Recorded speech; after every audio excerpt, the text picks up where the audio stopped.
supaya kita itu tahu ya bahwa kondisi hari ini yang kita hadapi itu sama saja dengan kondisi-kondisi yang sebelumnya.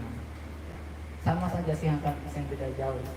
Ada orang yang mengatakan bahwa sejarah itu pasti berulang. Sejarah itu pasti berulang. Kemudian namun aktor dan pelakunya yang berbeda. Tapi perjalanan itu tetap akan berulang. Kebenaran dan kebatilan itu tetap ada. Pelaku pembawa kebenaran dan pelaku pembawa kebatilan itu tetap ada. Sama-sama. Jadi sini beda jauh. Oleh itu, kita harus banyak belajar sejarah. Sejarah terutama Rasul Shallallahu Alaihi Wasallam. Teman-teman yang dirahmati Allah Subhanahu Wa Taala, buku yang setebal ini tidaklah mungkin atau mempelajari dia satu malam ini, atau kita membicarakan masalah buku ini sampai 1 jam kemudian sampai habis. Ya, jadi banyak sekali harus membutuhkan time waktu yang mungkin harus harus tulul zaman, harus tulul zaman. Sebagaimana itu syarat daripada menuntut ilmu. Menuntut ilmu adalah salah satu syarat menuntut ilmu itu adalah tulul zaman. Sebagaimana kata Imam Syafi'i, ya, yaitu dalam menuntut ilmu. Jadi berbicara tentang satu buku ini dan bisa satu hari ini harus tulul zaman, harus banyak, harus lama waktunya. Jadi teman-teman yang dirahmati Allah Subhanahu Wa Taala, sabar kita dalam menuntut ilmu itu lebih baik, insya Allah, karena itu akan memberikan manfaat bagi diri kita. Teman-teman yang dirahmati Allah Subhanahu Wa Taala, pada malam yang kesempatan ini, ya, nanti kami akan mencoba berbicara ya, tentang bagaimana manfaat atau mempelajari buku ini, Sirah Nabawi. Manfaatnya apa? Manfaat supaya sebelum kita melangkah sampai ke sana, nanti karena di sini ada tahapan-tahapan awal, tahapan-tahapan kedua dan ketiga dan selanjutnya. Kemudian juga ada kabilah-kabilah Arab sebelumnya, kondisi manusia sebelum dan kondisi manusia atau kondisi negeri Arab pada zaman sebelum Rasul Sallallahu Alaihi Wasallam itu hadir. Ini dijelaskan semua, masya Allah. Makanya tidak satu waktu dan kita harus sampaikan sebelumnya ya. Harus membutuhkan waktu yang banyak panjang. Pada kesempatan ini kami kembalikan lagi bahwa ada kenapa kita bisa harus mempelajari Sirah Nabawi. Minimal ada 9 manfaat yang kita harus dapatkan. Yang pertama, kalau kita mempelajari Sirah Nabawi ini, manfaatnya adalah kita itu bisa mengetahui asbabun nuzul, ya, asbabun nuzul dan asbabun nuzulnya apa? Al-Quran dan asbabul wurud hadis. Asbabun nuzul Al-Quran, sebab-sebab turunnya Al-Quran, dan asbabul wurud hadis, yaitu sebab-sebab turunnya hadis atau hadis. Yang kenapa bisa ada hadis ini? Karena peristiwa seperti ini. Nah, begitu. Itu yang harus kita pahami pertama. Jadi manfaatnya kita mempelajari Sirah Nabawi itu, orang tanya kenapa? Saya kata bisa mengetahui asbabun nuzulnya Al-Quran, bisa tahu asbabun wurudnya Al-Hadis.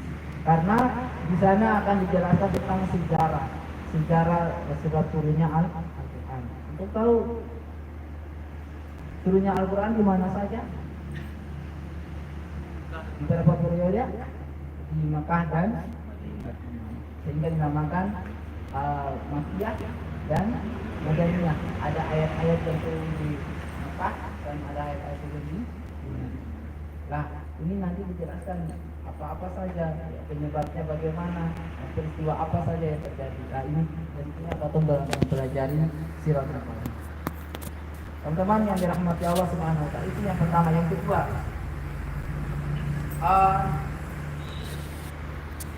manfaat datang mempelajari sirah Nabawi ini bagi seorang dai. Ini bekal bagi seorang dai. Jadi dai itu bukan hanya dia belajar di pesantren, ya, atau dia belajar mendalami ilmu agama, ya kan? Ya. Kemudian dia bisa berdakwah, dia bisa tampil di mimbar dan sebagainya. Bukan. Dai itu semua antum semua ini adalah dai. Itu semuanya dai. Ya. Dai itu tidak hanya dikhususkan oleh seorang ustaz, seorang kiai, atau seorang habaib, tidak. Antum semuanya adalah dai. Makanya kalau antum semua dai, maka harus tahu tentang sejarah, supaya antum bisa tahu mengenal sebab-sebab perjuangan daripada dakwah itu sendiri. Ya. Nah, bagi manfaatnya bekal bagi seorang dai dan pejuang dalam Islam ini, ya. Mempelajari sirah Nabawi itu bagi untuk seorang pejuang dinul Islam itu harus, supaya dia tahu bagaimana tabiatnya agamanya, bagaimana tabiatnya orang-orang yang dulu memperjuangkan agama. Teman-teman yang dirahmati Allah Subhanahu wa taala, maka mempelajari manfaat dan mempelajari sirah Nabawiyah ini salah satunya adalah sebagai bekal bagi kita seorang dai dan juga kita sebagai seorang pejuang, dan juga kemudian menjadi motivasi bagi kita bagaimana kita bisa meniru kesungguhan orang-orang yang dulu sebelum kita mempelajari memperjuangkan Islam atau memperjuangkan agama ini. Antum kalau memperjuangkan agama ini, kalau tidak mengenal orang-orang terdahulu, maka antum tidak akan bisa sungguh-sungguh dalam memperjuangkan agama ini. Bisa jadi tidak sungguh-sungguh. Bahkan antum akan membelok. Kenapa? Karena antum tidak mengenal orang-orang terdahulu. Coba kalau antum tahu sejarah orang-orang dahulu bagaimana memperjuangkan agama ini, Masya Allah, pasti akan antum terbayangkan, antum terpikirkan, bahkan antum akan meniru bagaimana cara pengembangan Islam. Maka itulah pentingnya kita mempelajari sirah Nabawi, karena sirah Nabawi ini akan salah satunya manfaatnya di situ.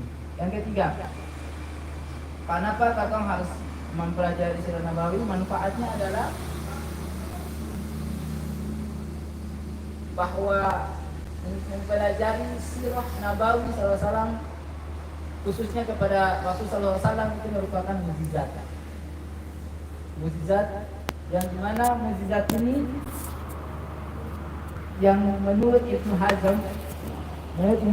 Hazm rahimahullah berkata, bagi yang mengkaji dengan seksama sirah Nabi Muhammad SAW yang agung ini, maka dia akan membenarkan dan mempersaksikan bahwa beliau adalah benar-benar seorang Rasul.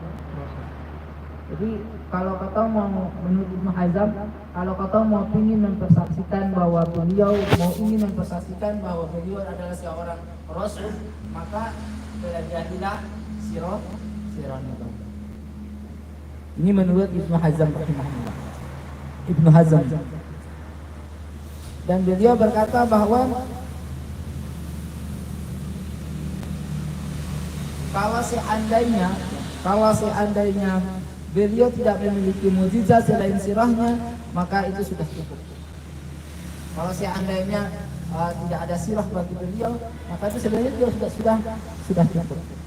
Sesuatu yang dirahmati Allah Subhanahu wa taala, maka pentingnya ketong untuk senantiasa mempelajari sirah, kisah daripada Nabi Muhammad SAW dan sahabat-sahabatnya. Yang keempat, manfaat atau mempelajari sirah Nabawi, yaitu mengetahui jalan ideal, yaitu mengetahui jalan yang ideal menjayakan Islam. Jadi teman-teman, hari ini ada orang juga yang merasa ketakutan ketika ada sebagian kelompok kaum muslimin yang mempelajari tentang sejarah perjuangan Rasulullah SAW. Karena mereka paham, ya, karena mereka paham bahwa Islam itu pernah jaya, Islam itu pernah menang, pernah punya kekuatan yang bahkan berpuluhan tahun itu menduduki dunia. Maka hari ini kalau ada sekelompok orang yang mempelajari sirah Nabawi, itu sebagian orang itu juga merasa ketakutan. Kenapa?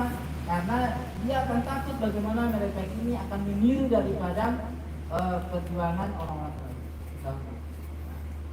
Sebagai katong sebagai seorang pejuang, katong sebagai seorang dai tadi, pendakwah, dai dan sebagainya, maka katong harus wajib mempelajari sirah. Kenapa? Karena disitulah katong akan bisa tahu idealnya bagaimana Rasulullah SAW dan para sahabatnya menjayakan Islam.